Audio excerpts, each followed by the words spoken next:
नमस्कार, आप देख रहे हैं हिंदी खबर एक्सप्रेस और मैं हूं आपके साथ मानवी ठाकुर। शुरुआत करते हैं आज की खास खबरों से। उत्तर प्रदेश राज्य ग्रामीण आजीविका मिशन ग्राम विकास विभाग के दिशा निर्देश में सिद्धार्थनगर जनपद के झांसी ब्लॉक परिसर में नारी शक्ति वंदन एवं संवाद कार्यक्रम का आयोजन किया गया, जिसमें मुख्य अतिथि के रूप में पूर्व कैबिनेट मंत्री क्षेत्रीय विधायक जयप्रताप सिंह मौजूद रहे। नारी शक्ति वंदन एवं संवाद कार्यक्रम में समूह की महिलाओं को विधायक व खंड विकास अधिकारी लालजी शुक्ला द्वारा अंगवस्त्र और शक्ति वंदन सम्मान पत्र वितरण किया गया। सरकार द्वारा चलाई जा रही समूह की महिलाओं को लाभ के बारे में विस्तारित रूप से जानकारी दी गई। इस दौरान खंड विकास अधिकारी लालजी शुक्ला, सहायक विकास अधिकारी आईएसपी अशोक यादव, किरण सरोज, ब्लॉक मिशन प्रबंधक शेषनाथ, प्रवेश मौर्य, सचिव उषा दुबे, रिंकू कश्यप की महिला शांति मौर्य, अनिता प्रीति, भारती, निर्मला, मंजू, सुधा, सपना, रजनी त्रिपाठी, अंजू, संगीता सहित विधायक प्रतिनिधि, योगी बाबा भाजपा नेता शैलेंद्र दुबे, विमल चौरसिया सहित दर्जनों भाजपा नेता और समूह की दर्जनों महिलाएं मौजूद रहीं। कार्यक्रम का आयोजन किया गया जिसमें समूह की महिलाएं मौजूद रही, क्या कहना चाहेंगे? ये शक्ति वंदन योजना, जिसमें नारी का प्रोत्साहन करने के लिए प्रधानमंत्री द्वारा जो दीनदयाल उपाध्याय योजना के अंतर्गत आजीविका मिशन में इसको बनाया गया है, जिसमें गांव में रहने वाले महिलाओं को स्वयं सहायता समूह बना के उनको सशक्त करना, उनकी आर्थिक विकास करना, उनको विभिन्न प्रकार के लोन के माध्यम से गतिविधियों में बढ़ाना और उनका जो व्यवसाय जुड़ा उससे व्यवसाय हो या कोटेदार हो या जो भी काम हो उसको आगे बढ़ाना, उसको सरल करना, उसको सशक्त करना। ये पूरे देश के अंदर ये कार्यक्रम चल रहा है। तो आज विकासखंड वासी में हम लोग उपस्थित हुए हैं। यहाँ के विकासखंड अधिकारी के माध्यम से इन स्वयं सहायता समूह के अध्यक्ष और डीडीओ को बुलाया गया है और इनकी मुँह जबानी, इनकी जो कहानियाँ हैं, इनकी कठिनाइयाँ हैं, इनकी जो काम करने का जो तरीका है, ये सब हम लोग ने अभी सुना भी।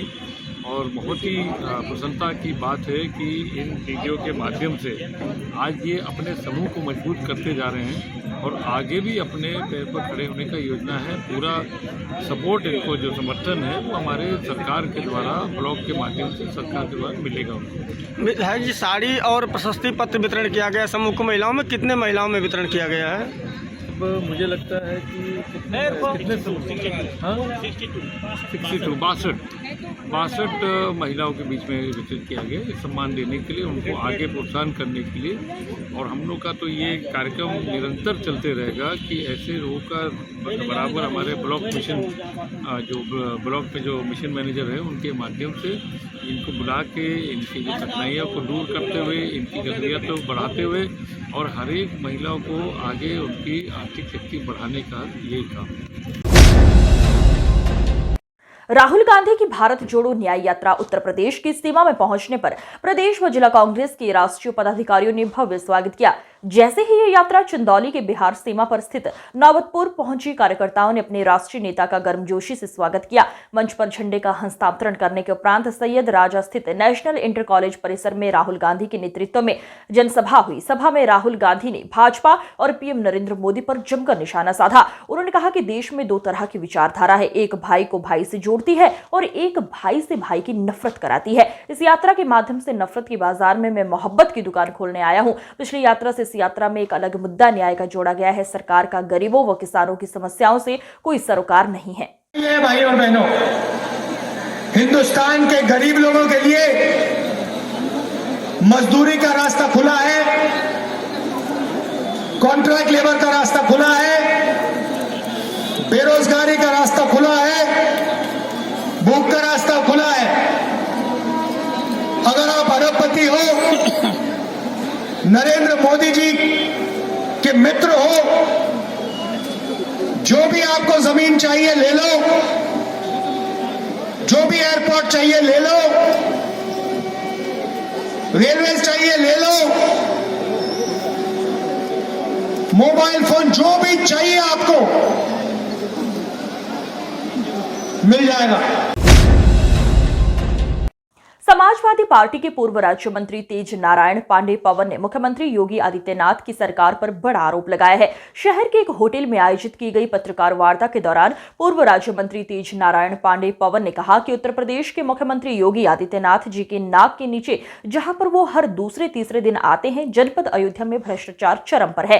स्वास्थ्य विभाग में लूट खसोट मचा हुआ है। उत्तर प्रदेश के उप मुख्यमंत्री ब्रिजेश पाठक जो स्वास्थ्य मंत्री भी है, उनके नेतृत्व में स्वास्थ्य विभाग में लूट हो रही है। उन्होंने कहा कि पीड़ित श्री राम पुकार यादव अपनी पत्नी स्वामी यादव को 3 जनवरी को मसौदा सीएचसी में प्रसव के लिए भर्ती कराया था, जहां पर स्टाफ नर्स अंकिता राय और आकांक्षा सिंह के द्वारा घूस लेकर नॉर्मल डिलीवरी कराई गई, जबकि सीएचसी में बच्चा टिपिकल की स्थिति में था और ये नियम है कि अगर बच्चा टिपिकल स्थिति में है तो उसे जिला अस्पताल रेफर किया जाएगा। लेकिन पैसे के लालच में, घूस की लालच में राम पुकार यादव को बताया गया कि 10,000 दे दो, हम नॉर्मल डिलीवरी करा देंगे। राम पुकार यादव ने 7,000 रुपए दिया और 3,000 रुपए इनके पास नहीं था, बाद में देने को कहा। टिपिकल डिलीवरी के दौरान बच्चे का पैर टूट गया और इलाज के दौरान बच्चे की मौत हो गई।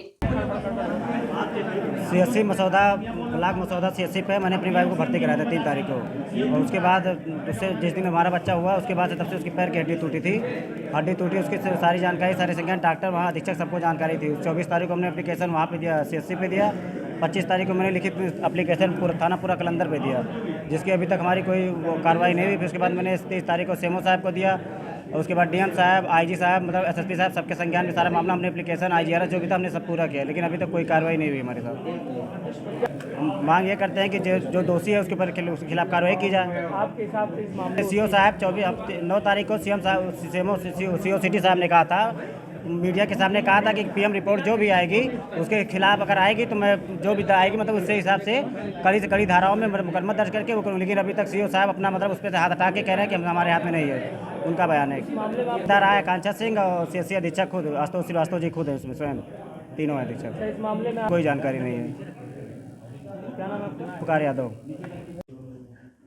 उत्तर प्रदेश के मुख्यमंत्री योगी आदित्यनाथ जी की नाक के नीचे जहां पर वो हर दूसरे तीसरे दिन आते हैं, जनपद अयोध्या में भ्रष्टाचार चरम पर है, लूट चरम पर है।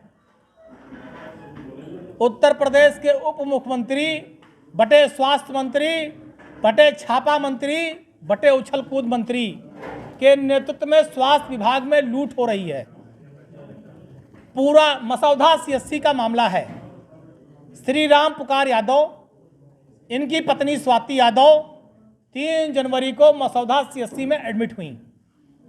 वहां की नर्स अंकिता राय और आकांक्षा सिंह के द्वारा 10,000 रुपया घूस मांगा गया। बच्चा टिपिकल स्थिति में था। यह नियम है कि अगर बच्चा टिपिकल स्थिति में है या दिक्कत है तो उसे सीएससी में प्रसव नहीं कराया जाएगा, उसे जिला अस्पताल या बड़ी जगह रेफर किया जाएगा। लेकिन पैसे की लालच में, घूस की लालच में राम पुकार यादव को बताया गया कि 10,000 रुपया दे दो, हम नॉर्मल डिलीवरी करा देंगे, और घूस लेकर इन्होंने 7,000 रुपया दिया। 3,000 रुपया इनके पास नहीं था, 3 कहा बाद में व्यवस्था करके दे देंगे। 7,000 रुपया लेने के बाद भी ऐसा प्रसव कराया गया कि बच्चे का पैर टूट गया, कई जगह उसकी हड्डियां टूटी हुई थी। बाद में बच्चे को दूसरे अस्पताल में एडमिट कराया गया और कुछ दिन बाद उस बच्चे का देहांत हो गया। तो मानवीय संवेदनाओं से तार तार है सीएससी मसौदा। पूरी लूट मची है योगी आदित्यनाथ जी की सरकार में। समाजवादी पार्टी मांग करती है जो भी डॉक्टर, नर्स इस तरह की लूट मचाए हैं उनके ऊपर कड़ी से कड़ी कार्रवाई की जाए, उन्हें बर्खास्त किया जाए, और गंभीर धाराओं में उस बच्चे की हत्या के दोषी हैं नर्स, डॉक्टर जो भी वहां पर हैं उन पर मुकदमा दर्ज करके उन्हें जेल भेजा जाए, जिससे कि दोबारा किसी माँ बहन बेटी के साथ ऐसी घटना इस अयोध्या की धरती पर ना हो सके। इतना बड़ा जुल्म, इतना बड़ा अत्याचार, इतनी बड़ी लूट मची है। और सोचिए जिस सीएससी को उत्तर प्रदेश के मुख्यमंत्री योगी आदित्यनाथ दिल्ली बॉर्डर पर बैठे किसान नेताओं ने आज भारत बंद का आह्वान किया, तो रामनगरी अयोध्या में भी किसान नेता भारत बंद को लेकर सड़क पर निकले। इस दौरान भारतीय किसान यूनियन टिकैत गुट के प्रदेश सचिव श्रीराम वर्मा के नेतृत्व में बड़ी संख्या में किसान नेताओं ने अयोध्या में व्यापारियों, अधिवक्ताओं व अन्य लोगों से मिलकर भारत बंद को सफल बनाने की अपील की। उन्होंने कहा कि जिस तरीके से केंद्र की सरकार वादा खिलाफी किसानों के साथ कर रही है और दिल्ली जा रहे मासूम किसानों के साथ सरकार जो अत्याचार कर रही है वो बिल्कुल भी ठीक नहीं है। मासूम किसानों के ऊपर पानी की बौछारें, आंसू गैस के गोले व बंदूकें भी चलाई जा रही है, जबकि किसान निहत्थे शांतिपूर्वक दिल्ली में प्रवेश करना चाहते हैं और अपनी मांग सरकार तक पहुंचाना चाहते हैं। इसके बावजूद भी सरकार का तानाशाह रवैया बिल्कुल ठीक नहीं है। बंद का आह्वान राष्ट्रीय कार्यकारिणी के निर्णयानुसार हुआ था, जिसको लेकर पूरे भारत में किसान आज भारत बंद के आह्वान पर जो है काम कर रहा है। आज उसी कड़ी में अयोध्या जनपद की भारतीय किसान यूनियन टिकैत की इकाई जो है मुख्यालय पर कार्यक्रम करके भारत बंद के तहत जो है यहाँ धरना प्रदर्शन अब्लिक रेल जाम करने का प्रोग्राम पूरा था, जहाँ प्रशासन ने घेराबंदी करके रेल जाम करने से रोक लिया और 22 सूत्री मांग पत्र माननीय प्रधानमंत्री जी को माननीय जिला अधिकारी महोदय के माध्यम से जो है भेजा गया। इस कार्यक्रम में खास तौर से वादा किया था, उनको याद दिलाना था ये भारत बंद में कि माननीय प्रधानमंत्री जी आप जो कहो उसको करो, अन्यथा मत कहो, झूठे वादे मत करो। ये याद दिलाने के लिए भारत बंद का आह्वान का एक निर्णय जो है राष्ट्रीय कार्यकारिणी ने इलाहाबाद संगम तट पर लिया था और उसमें एक बिंदु आज और जुड़ा है 22 सूत्री मांगों में कि जो दिल्ली जाते समय किसानों के ऊपर बर्बरता पूर्वक लाठियां और आंसू गैस और पानी की बौछार चलाए गए, जिससे लहूलुहान हुए हैं किसान, उन कर्मचारियों को, उन अधिकारियों को दंडित किया जाए, उनके ऊपर मुकदमे पंजीकृत किए जाए, उनके खिलाफ कार्रवाई की जाए। चूँकि किसान अपनी आवाज़ को बताने के लिए उठाया जा रहा था, ना कि वहाँ कोई डकैती करने जा रहा था। ये है भारतीय किसान यूनियन की प्रमुख मांगे। उसमें एसएमपी गारंटी कानून की बात सरकार से बार बार बताई गई थी। 13 महीने के आंदोलन में माना था सरकार ने कि हाँ इसका कानून बनाएंगे, मगर 2 साल गुजर गए, ये कानून नहीं पास हुआ, बल्कि अब पुनः चुनाव आने वाला है। सरकार कब करेगी इसके लिए याद दिलाने के लिए किसान जो जा रहे थे और सरकार ने उन्हें रोकने का प्रयास किया और उनको मारने का काम किया।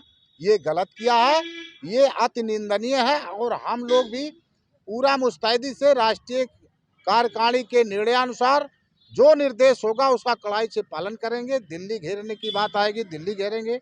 रेल जाम करने की बात आएगी, रेल की पटरियों पर जो है चढ़ेंगे। अपने आप को समर्पित करके किसान को हक दिलाने के लिए, किसान को न्याय दिलाने के लिए हम लोग कटिबद्ध हैं।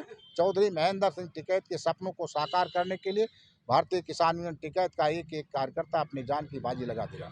श्री राम वर्मा, प्रदेश सचिव, भारतीय किसान यूनियन, उत्तर प्रदेश। पीलीभीत के पुरनपुर में प्रांतीय व्यापार उद्योग व्यापार मंडल के विजयपाल विकी ने मंडी समिति में सीएमओ का पुतला दहन किया। आरोप लगाते हुए बताया कि पूर्व में कुछ दिन पहले ही एक गर्भवती महिला ने जिला अस्पताल के बाहर ही स्टाफ की लापरवाही के चलते बच्चे को जन्म दिया था, जिसमें स्टाफ की लापरवाही उजागर हुई थी। व्यापार मंडल के विजयपाल विकी ने सीएमओ का पुतला दहन किया और अपना विरोध जताया। साथ ही उन्होंने कहा कि कोरोना काल से ही आदमी टूटा हुआ है, उसके ऊपर से इलाज के अभाव में शिशु की मौत होना दुर्भाग्यपूर्ण है, जिसमें कहीं ना कहीं अस्पताल स्टाफ को जिम्मेदार बताया गया है।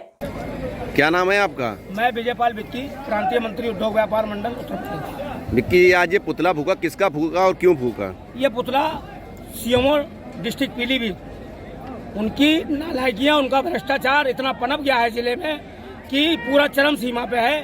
वो किसी का भी कोई आदेश, कोई किसी बात को मानने को तैयार नहीं रहते हैं। अभी पिछले परसों एक महिला जिला अस्पताल पहुंची, अपने उसको गर्भवती थी, उसके बच्चे को जन्म होना था। वहाँ जिला अस्पताल में किसी ने उसको नहीं देखा, वो तड़पती रही।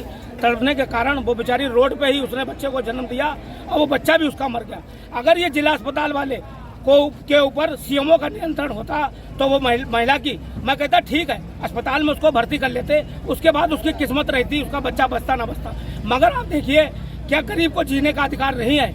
और जिला अस्पताल में गरीब ही आदमी पहुंचता है, बड़ा आदमी तो अपना करा लेता है। अब वो बेचारी महिला गरीब थी, उसके पास पैसे नहीं थे। अगर उसमें पैसे होते तो वहाँ स्टाफ को पैसे दे देती तो उसका काम हो जाता। इस समय इतना भ्रष्टाचार फैला हुआ है कि किसी आदमी को न न्याय मिल रहा है। आदमी वैसे ही कोरोना काल का टूटा हुआ है, उसके बाद इस तरीके की हरकतें हो रही है। अगर इस प्रकार गरीब महिलाओं या गरीब महिला का किसी के भी साथ ऐसा कुछ कांड होता है तो व्यापार मंडल और हमारा मंडी आड़ती संघ हमेशा इस विरोध की लड़ाई को लड़ते रहेगा और लड़ा है और लड़ेंगे। आज की खबरों में बस इतना ही। देखते रहिए हिंदी खबर एक्सप्रेस। नमस्कार।